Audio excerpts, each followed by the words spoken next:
Hey everybody, Jonathan Scott. Welcome to Insomniac Television, the show that asks the musical question, have you had too much coffee? Well, thank you for staying awake. We hope you enjoyed Saturday Night Live. If you're watching in real time, if you're watching in the metaverse, thanks for staying awake and thanks for tuning in.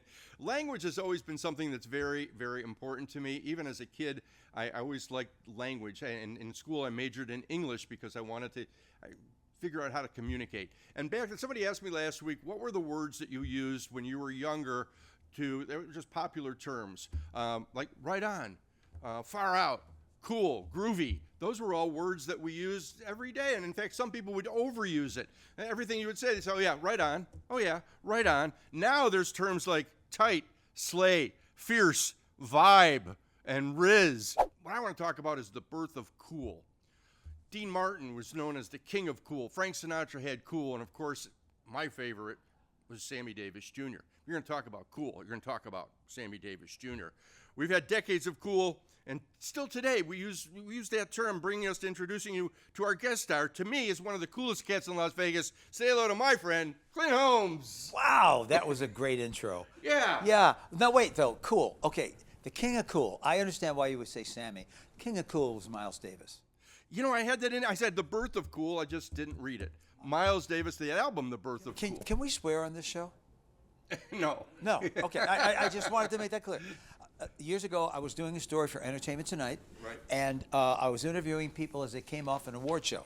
It was Oprah Winfrey and then me.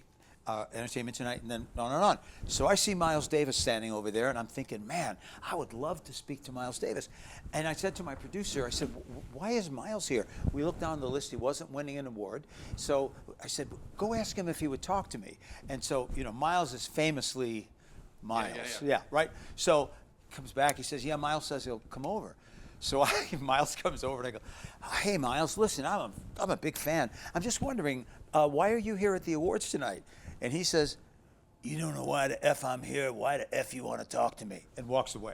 And that was my Miles Davis, and just walked away. I saw Miles at the Navy Pier in Chicago, but it was what they refer to as the electronic Miles. And I have the first date of issue. I'm a stamp collector. We came up with a Miles Davis postage stamp, so I've got the first date of issue, and I went to the show at the Hollywood Bowl, and they had the 3 stages of Miles. They had the original Miles, then the electronic Miles, and then the way out Miles. And yeah, man, doesn't get any, you know. Yeah, he was a cool guy. Sammy Davis was extremely cool. You guy. and I have been friends for a long time, and we know that Sammy's as important to you in my life. I know I was 15 years old. I tell the story all the time. I was an usher at the Mill Run Theater in Chicago with my mom, and Sammy owned it. So Sammy and a tap dancer named Finest Henderson. Finest Henderson Jr. Finest is still around. He's great. Well, that's third. Finest the third. Oh, the third. Yeah. Oh, okay. Sorry. His dad was a tap dancer. Right. Finest, and Sammy would let all the kids run around backstage. And then one of the biggest honors for me, and you were there, was the dedication of the Sammy Davis Jr. Way, where Frank Sinatra and Dean Martin hit in Las Vegas. And that was just great, and I was invited to do all the media for that, and you were there. I smile every time I drive by it. Yeah, absolutely. That was just so much fun, and I got to see Sammy. Let me tell you one thing about Sammy. Not the last time, next to the last time I saw him, he was opening, believe it or not, for Bill Cosby. Believe it or not. But it was when Sammy couldn't walk. Yeah. He had a cane. And so he wasn't doing his whole show, but he was still great. He'd tell his stories, sing his songs. So afterwards, down in the dressing room, we talked. And he said, I want you to call me. He gave me his phone number. He said, I want you to call me. And he said, because I want to pass the torch. Yeah. And I was so honored, you know, and I said, when should I call you? And he said, anytime you want. And I never called him because I'm an idiot and because I was so intimidated by the nerve to pick up a phone and call Sammy. But he was that era of entertainer, literally wanted to help the next generation of entertainers. Yeah. And you know, I shout out to Manny Davis, his son, that I still talk to whenever he comes to town. We hang out and went to his wedding, and still would love to see something done on Sammy Davis Jr. But you know what? We talk about language, and I've seen you probably more than any other entertainer. And as much as I love your singing, I love your storytelling. And I think that that's where the words come in. And when you're introducing a song, it's just like, it's not, okay, here's my next song. There's a story, that leads into the song, whether it's a Sammy story, because I know you do Mr. Bo and Mr. Bojangles, and nobody can whistle like you could. You pull that part off. Yeah, Mr. Bo and Nature Boy. Nature Boy. I mean, what's the, can you tell that story? Can you tell The that Nature story? Boy story? Oh, yeah, sure. So when Nat King Cole was touring, one night, it was in L.A., after he had security, and after the show, a very disheveled-looking man came backstage with a piece of music. And, of course, the security guard said, I'm sorry, sir, but you can't get in to see him. And the guy says, no, I wrote this for him. He's got to hear it. And it got a little contentious. So the security guard said, I'll tell you what, I'll take it, and I'll give it to him, but you're going to have to leave. So he puts the music on the piano. Nat comes out, and he sees it, and he sits down, and he plays it. And he says to the security guard, where did we get this? Security guard says, I'm sorry, sir, this man came in, looked like he might be homeless, and I didn't want to cause a problem, so I took the music. And he said, did you get his name? And the security guard goes, no, I didn't get his name. Well, do you know how to find him? No, I don't know how to find him. So Nat starts singing the song on tour, and he loves it. It becomes one of his most popular songs. They go back to L.A., and he says, I want to record this, but we have to make a deal with the guy who wrote it. Go out and find this guy. They go out, they find him. He's sleeping in a sleeping bag under the Hollywood sign. His name is Eden Abad. He's sleeping under the Hollywood sign. They bring him in, they make the deal, and Nat records, there was a boy, a very strange, enchanted boy. Yeah. Nature Boy. Yeah, And it becomes one of amazing Nat's song. biggest hits because of that gentleman who later bought the Hollywood sign. And we've been friends for so long. Who we've later done- bought the Hollywood sign. That's the joke, No, because oh, he was living he made under that it. much money. There you go. And now he bought the Hollywood. There it He's is. sitting Okay, underneath there it is. It's terrible when you have to explain. Yeah. But I know the things that are life points, along the way that we go through in our personal lives as well. And I know that you wrote a song with a friend of ours because you were diagnosed with cancer. Yeah, I had colon cancer, and I was one of those people who me? You know what I mean? Yeah. And I was also going through a lot of things in my life. It was the height of my career. I was at Harrah's. I had my own showroom. It was an incredible time, but family-wise, it was tough. Right. I was considering a divorce. I couldn't pull the trigger because she was a great woman in a lot of ways. I had 3 kids. Anyway, 5 days after the surgery, I sat at the piano, and this came to me. You want to play a little bit of it? Our friend Mauricio is joining us on keyboards. I don't know if you've got a camera on Mauricio. No, this is the, if not, no one. The other one.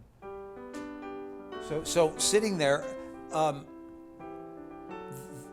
the words, if not now, when? Right. As in, if you're not going to do what you need to do in your life now, what are you waiting for? Right. Came to me. And in literally 20 minutes, I wrote this song, a little bit of it. When I was younger, sorry. I didn't have the hunger I have now. Now I am older, but I am stronger. And I no longer say someday, somehow. Running out of time, running through my prime, running past where I've been. Every choice I make is a chance I take. But if not now, when? If not now, when? And I wear a necklace, and the necklace is a question mark, and on the back it says, if not now, when? So I try to live my life and to do the things I feel like I need to do when I need to do them, as long as they don't hurt anybody else. And that song and that idea changed my life. So that's an important song. Thank you, man. Well, it sure inspired me. I mean, every 3 years now, I've got to go for, check the PSAs and make sure everything's right. Doctor said to me, if you talk about it on stage, you might save some people. Yeah. So I found a way to, in the middle of the show, hey, by the way, everybody get a colonoscopy. Wasn't exactly, But what I said was, you drink that stuff called Go Lightly, right? And people would laugh, and I'd say, go lightly my ass, right? And it's anything but. Right, exactly. And then I talked about it, and I said, but the truth of it is, the other part of the story, I was going through a divorce, and this was part of my dilemma, right? Whether I was actually going to leave my wife of 30 years. It was a huge decision. based on my kids, et cetera, et cetera. My wife's best friend calls me from Houston, Texas, one day and says, "How are you?" I said, "Oh, I'm fine." And she says, "I know you're going through a lot of pressure with the divorce, and I just, have you had a physical lately?" I go, "Yeah, I did." And then as I talked, I remembered I had taken the prescription for a colonoscopy, put it in my pocket, and gone on about my life. So I said, "Oh, you know what? I have a prescription for a colonoscopy. I haven't done it." She said, "I had a dream about you, and in my dream you weren't well. Make me a promise and go get it." And I said, "All right." And I went back I was in Boston. I went back to Vegas. I got the colonoscopy, and they found cancer, and it was early, so I got to get rid of it. So when I talk about it on stage, I say, one of the things I learned is when you're drinking all that stuff for a colonoscopy, white wine is considered clear liquid. So a little helpful hint from your easier, Uncle Clint. right? Yeah. But anyway, and I had 2 or 3 people come up to me and say, "I heard you. I went home and I did it, and they found it or I was clear. But thanks for mentioning it." So. Yeah, it's a real deal. Yeah. The other story that I love that you tell in your storytelling is about your family and about your dad. You tell that. Okay, my mom and dad. My mother was a white British opera singer. My dad was a black American jazz singer. So that makes you Puerto Rican. Makes me confused. That makes you Obama. I've been through your show so many times. I've seen the show change. I used to say that, which makes me Barack Obama. And my mother, who was in the audience, went, "I wish." Audrey. Yeah, really, that was good. So I say different things, right? But anyway, so that's how I was brought up, by musically, right? So after the war, when we came to America, both my mom and dad's dream of performing went by the wayside because basically they had to survive, and they had to bring up 2 biracial kids in a time when in this country their marriage was illegal in half the states. So my dad used to get beat up on the street. It was all that, right? So my dad worked 3 jobs. He worked at the steel plant, he was the janitor at our church, and he drove a snowplow. So my memory every day of my dad was he'd be tired, he'd be grumpy, he'd throw his lunch pail in the corner, he'd eat dinner, he'd go to the church, he'd clean up, he'd come home, he'd watch something on television, he'd go to sleep. That was my dad. One day, I was 12 years old. The other thing is he used to take my mom to a fish fry on Friday nights, bring her home, and go somewhere. And I would say to my mom, "Where's Dad going?" And she would say, "He's going to hear his music." Okay. 12 years old, Sunday afternoon, I'm in my Sunday suit, and he says, "Don't change clothes, I'm taking you somewhere." And he drives me into Buffalo, which was 30 miles from where we lived. And we pull up in front of a place called the Colored Musicians Club. Wow. Which is still there, which is now a landmark, the Colored Musicians Club. We walk in, and you know the movie The Wizard of Oz, when it's in black and white, and then all of a sudden, that's what this was like. Our life was black and white. My dad did 3 jobs, blah, blah, blah. That door opened.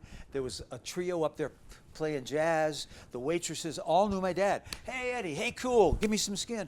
I'm like, who is he? What is this? Right? And I sat down that day, drank a Coke. The waitresses would come over and, "Is this your kid?" "Yeah, right there." My dad got up and sang "How High the Moon." Yeah. And I went, "What world is this, and how do I get in it?" Yeah. Changed my life. Changed my life. To see that was my dad's dream, that he never got to fulfill. But he let me be a part of it when I was young. And ever since that day, jazz is my favorite music. Every show I do, there's at least some jazz in it. And it was because of that day that my dad took me to hear that music. And the name of the song? Oh, the song, and it's the title song from my album, Rendezvous. Give me a little bit of that. Mauricio on the keyboards. So it's a story song, and it's my memory of how it was. Okay, I call the club the Rendezvous because Colored Musicians Club is hard to rhyme. Right. So here we go. Sunday, where are we? Okay. Sunday jam, and there I am, just my dad and me, slapping 5. Talking jive, cool as he could be. I remember top of the stairs, smoke everywhere. The waitress would smile, flirt with my dad. Well, I didn't care, I just wanted to be there at the rendezvous. Me and my dad down at the rendezvous. One more verse. Now the band, they'd warm up slow, 'cause we all know that they played till 3 a.m. Then spent their cut on who knows what. Now they're back to jam again. I remember the piano man counts off the band, sad saxophone, blues in his tone, drummer and bass. I can still see every face at the rendezvous. Me and my dad down at the rendezvous. So that's my song about that. Clint Holmes, Mauricio on keyboards. Thank you, You're Mauricio. watching Insomniac Television. We're going to take a short commercial break, and we'll be back with more of Insomniac Television. Stay awake.